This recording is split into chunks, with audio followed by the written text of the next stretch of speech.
दोस्तों, आज की कहानी एक कहानी नहीं बल्कि एक लड़की के ऊपर घटित एक सच्ची घटना है। एक रियल स्टोरी है कि किस प्रकार एक आवारा लड़के ने एक लड़की के चेहरे पर तेजाब डालकर उसकी सारी जिंदगी बर्बाद कर दी। उस खुद को ही बर्बाद कर दिया, उसके चेहरे को ही नष्ट कर दिया। तो कहानी शुरू करने से पहले आप सभी से एक छोटी सी रिक्वेस्ट है कि अभी तक आपने हमारे इस वीडियो को लाइक नहीं किया तो लाइक कर दीजिए, और चैनल पर नए हैं तो चैनल को सब्सक्राइब करके बेल आइकन को प्रेस कर लीजिए। तो चलिए बिना किसी देरी के इस कहानी की शुरुआत करते हैं।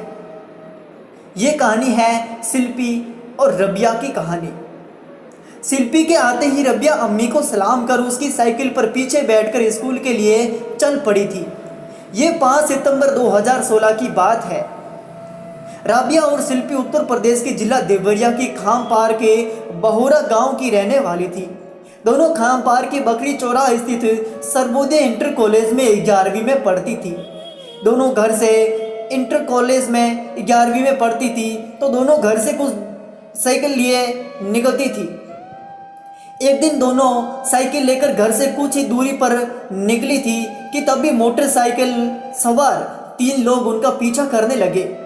मोटरसाइकिल चलाने वाला व्यक्ति था, उसने हेलमेट पहन रखा था, तो उसके पीछे बैठे लोग मुंह पर गमछा बांधे हुए थे। जैसे ही दोनों लड़कियां सुनसान जगह पर पहुंची तो पीछे चल रही मोटरसाइकिल उनकी बराबर में आई। रबिया तथा शिल्पी को समझ पाती मोटरसाइकिल पर सवार लोगों में पीछे बैठे आदमी ने रबिया को निशाना बनाकर तेजाब उन पर फेंक दिया और तेज गति से मोटरसाइकिल चलाकर वहां से वो लोग फरार हो गए। तेजाब पड़ते ही रबिया जलन से बुरी तरह बिलबिला उठी। उसका चेहरा, गर्दन और पीठ बुरी तरह झुलस गई थी। तेजाब के कुछ छींटे शिल्पा के हाथ पैर पड़े और जांघ पर भी पड़े थे। तेजाब की जलन से साइकिल का बैलेंस बिगड़ गया था, इसलिए दोनों साइकिल सहित नीचे गिर गई। दोनों तेजाब की जलन से चीखने चिल्लाने लगी तो उधर से गुजर रहे लोग उनके पास जमा हो गए। रबिया तो बेहोश हो गई थी। शिल्पी ने जब बताया कि मोटरसाइकिल पर सवार लोग उन पर तेजाब फेंककर भाग गए हैं तो लोग रबिया को बाहों में उठाकर चौराहे पर स्थित प्राथमिक स्वास्थ्य केंद्र ले गए। रबिया बुरी तरह झुलसी हुई थी, इसलिए वहां के डॉक्टरों ने प्राथमिक उपचार के बाद उसे जिला अस्पताल भिजवाने के साथ घटना की सूचना थाना खामपार पुलिस को दे दी। सूचना मिलते ही थाना प्रभारी इंस्पेक्टर राजेंद्र प्रताप सिंह पुलिस के बल के साथ प्राथमिक स्वास्थ्य केंद्र पहुंच गए। मामला गंभीर था, इसलिए उन्होंने इस घटना की सूचना एसपी मोहम्मद इमरान को भी दे दी थी। इसके बाद एसपी इमरान भी एसडीएम भाट पार रानी भी पहुंच गए थे। राबिया बयान देने लायक नहीं थी, इसलिए शिल्पी से पूछताछ कर पुलिस ने राबिया और शिल्पी के घर वालों को सूचना भी दे दी। सूचना मिलते ही दोनों के घर वाले रोते बिलखते प्राथमिक स्वास्थ्य केंद्र पहुंच गए। अब आप सोचिए ऐसी हालत में उनके घर वालों पर क्या बीती होगी। स्टोरी को चलिए आगे पढ़ते हैं कि आगे क्या होने वाला है, क्या उन लोगों को सजा मिलेगी। कुछ देर बाद जब रबिया थोड़ा सामान्य हुई तो उसने पुलिस अधिकारियों और एसडीएम भाट पार रानी को जो बताया वह चौंका देने वाला था। रबिया के बताए अनुसार पिछले 1 महीने से उसके मोबाइल पर किसी अनजान आदमी का लगातार फोन आ रहा था, जो उसे बार बार जान से मारने की धमकी दे रहा था।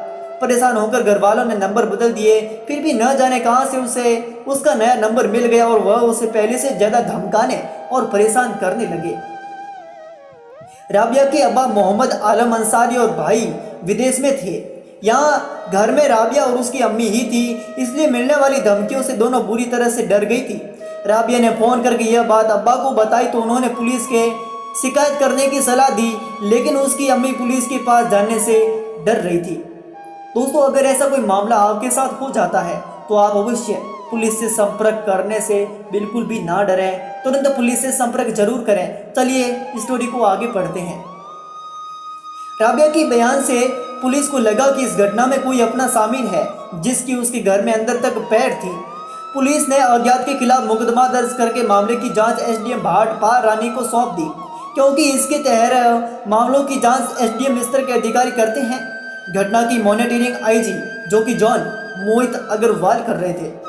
पुलिस ने रबिया के दोनों मोबाइल नंबरों की कॉल डिटेल्स निकलवाकर जांच की तो उसमें एक नंबर ऐसा मिला जो दोनों नंबरों की कॉल डिटेल्स में था।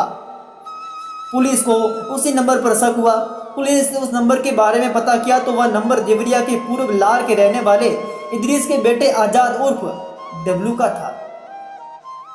पुलिस ने जब रामिया की मां से आजाद के बारे में पूछा तो उसका नाम सुनकर वह हैरानी से पुलिस का मुंह ताकती रह गई, क्योंकि वह उसका दूर का रिश्तेदार था, जिसकी वजह से वह उसके घर भी आता जाता था।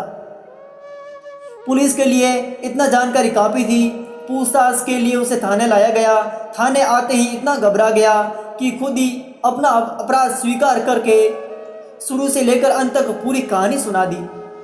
उसी ने अपने साथियों के साथ राबिया पर तेजाब फेंका था। इसकी वजह यह थी कि वह नहीं, उसके दोनों साथी भी राबिया से प्रेम करते थे, लेकिन राबिया ने उन्हें भाव नहीं दिया था, तो उन्होंने बदला लेने के लिए उसकी दुर्गति कर दी थी। आजाद की निशानदेही पर पुलिस ने उसके दोनों साथियों रति तिवारी और आनंद कुशवाहा को भी उनके घरों से गिरफ्तार कर लिया। आजाद को पुलिस ने हिरासत में देखकर रति तिवारी और आनंद कुशवाहा ने भी अपना अपराध स्वीकार कर लिया। इसके बाद एसपी मोहम्मद इमरान की उपस्थिति में पुलिस लाइन के सभागार में पत्रकार वार्ता के दौरान तीनों आरोपियों को गिरफ्तार किया गया, जो इस प्रकार थे। आजाद उर्फ डब्लू, रति तिवारी और अरविंद कुशवाहा ने राबिया के ऊपर तेजाब फेंकने की जो कहानी सुनाई वह इस प्रकार थी। कहानी को दोस्तों आगे सुनिएगा, बहुत मजा आने वाला है। 22 साल का आजाद उर्फ डब्लू देवरिया जिले की लार के पूर्व लार मोहल्ले का रहने वाला था। उसके पिता इदरीस सरकारी नौकरी में थे।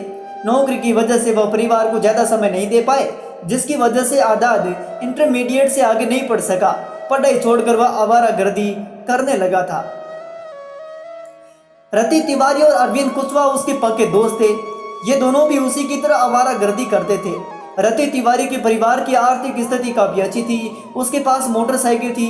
उसी से तीनों दिन भर भर की चौराहे पर घूमते रहते थे और आती जाती लड़कियों पर फपटियां कसते रहते थे। रिश्तेदार होने की वजह से आजाद रबिया के घर आता जाता रहता था। राबिया काफ़ी खूबसूरत थी। घर आने जाने में आजाद रबिया की सुंदरता पर मर मिटा। उसने अपने दिल की बात दोनों दोस्तों को बताई तो उनका दिल भी राबिया को देखने के लिए मचल उठा।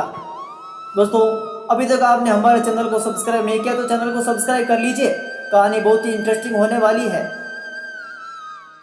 जब रति और अरविंद ने भी राबिया को देखा तो उनका भी दिल उसबरा गया। वे आजाद के साथ लौट तो आए, लेकिन दिल का चैन वहीं छोड़ आए। इसलिए राबिया की दीवानों की लिस्ट में 2 नाम और शामिल हो गए थे। आजाद दिल की बात राबिया से कहना चाहता था, लेकिन उसे मौका नहीं मिल रहा था। संयोग से एक दिन दोपहर को राबिया के घर पहुंचा तो वह घर में अकेली थी। उसकी अम्मी पड़ोस में गई हुई थी। राबिया ने आजाद के लिए चाय बनाई और नमकीन के साथ सेंट्रल टेबल पर रखकर उससे बातें करने के लिए बगल वाले सोफे पर बैठ गई। इस मौके का फायदा उठाते हुए आजाद ने उसका हाथ पकड़कर कहा, रबिया, मैं तुमसे बहुत प्यार करता हूँ। अरे ये क्या, ये गलतफहमी तुमने कब से पाल ली? छोड़ो मेरा हाथ। आज के बाद इस तरह की हरकत फिर कभी की तो ठीक नहीं होगा। प्लीज राबिया, ऐसी मत कहो। मैं तुम्हारे बिना जी नहीं पाऊंगा। कसम से मैं तुमसे बेपनाह मोहब्बत करता हूँ, आजाद ने गिड़गिड़ाते हुए राबिया से कहा था। बस आजाद, अब कुछ मत कहना। अगर इस तरह की बातें किसी ने सुन ली तो मैं बदनाम हो जाऊंगी। मैं नहीं चाहती कि मेरे घर वालों की बदनामी हो। मैं प्यार में जरा भी यकीन नहीं करती, इसलिए इस तरह की बात तुम दिमाग से निकाल दो और तुरंत यहाँ से चले जाओ, वरना मैं तुम्हें धक्के देकर निकाल दूंगी, राबिया ने तहस में आकर कहा। राबिया की खरी खोटी सुनकर आजाद हारे हुए जुआरी की तरह उसके घर से निकला। उसे राबिया के जवाब से गहरा आघात लगा था। उसने सपने में भी नहीं सोचा था कि राबिया उसे इस तरह का जवाब देगी, इसलिए उसे उस पर काफ़ी गुस्सा आ रहा था। उसने ये बात अपने दोस्त रति और अरविंद को बताई तो ऊपर से तो दोनों ने दुख व्यक्त किया, लेकिन मन ही मन दोनों बहुत खुश हुए। इसकी वजह यह थी कि राबिया आजाद से प्यार नहीं करती थी तो उनका दांव लग सकता था, लेकिन राबिया ने उन दोनों को भी उनकी औकात बता दी थी। राबिया की बातों से उनके भीतर सिर से इसका भूत उतर गया था। राबिया द्वारा किए गए अपमान से तिल मिलाए तीनों जख्मी शेर बन गए। अपमान की आग में जल रहे तीनों ने बातचीत कर राबिया से बदला लेने का निर्णय लिया। उन्होंने उसे फोन पर धमकाने की योजना बनाई ताकि डर कर वह हथियार डाल दें। आजाद राबिया के घर में कोने कोने से वाकिफ था। घर में सिर्फ माँ बेटी ही रहती थी। इसी का फायदा उठाकर उसे लगा कि वह धमकी भरे फोन करेगा तो माँ बेटी डर कर मदद के लिए उसी को बुलाएंगी।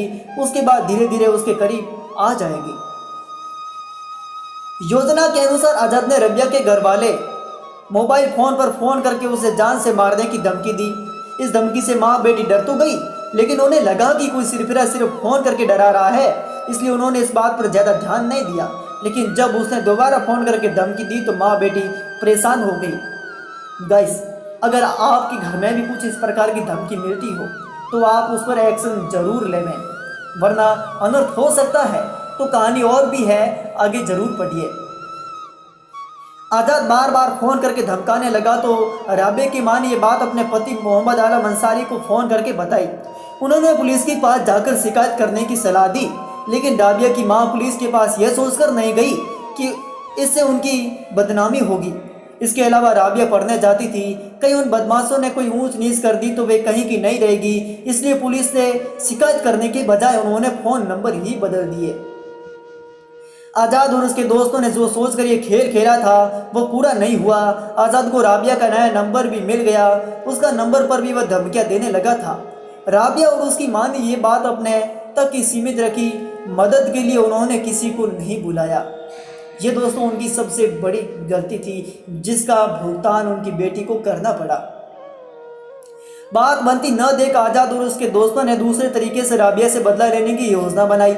इस बार योजना पहले से काफी खतरनाक थी। तीनों ने राबिया पर तेजाब डालकर उसकी जिंदगी बर्बाद करने की योजना बनाई। योजना बनाने के बाद आज़ाद ने बकरी चौक कस्बे से एक परिचित दुकान से तेजाब की एक बोतल ली, यह कहकर खरीदी कि उसके घर का शौचालय साफ करना है। दुकानदार परिचित था, इसलिए विश्वास करके उसे तेजाब दे दिया। तेजाब की व्यवस्था हो गई तो तीनों राबिया की दैनिक गतिविधियों पर नजर रखने लगे थे। सारी जानकारी जुटाकर 5 दिसंबर 2016 की सुबह जब राबिया शिल्पी के साथ उसकी साइकिल से स्कूल जा रही थी तो तीनों ने मोटरसाइकिल से पीछा कर राबिया पर तेजाब फेंक दिया। पूछताछ के बाद पुलिस ने आज़ाद, रति तिवारी और अरविंद को अदालत में पेश किया, जहां से सबूत जुटाने के लिए तीनों पुलिस रिमांड पर लिया गया। रिमांड के दौरान पुलिस ने रति के घर से उसकी मोटरसाइकिल तथा तेजाब की खाली बोतल बरामद कर ली थी। रिमांड खत्म होने पर तीनों को दोबारा अदालत में पेश किया गया, जहां से उन्हें न्यायिक हिरासत में जेल भेज दिया गया। बेहतर इलाज से राबिया अब स्वस्थ हो चुकी है, लेकिन राबिया और शिल्पी काफी डरी हुई है।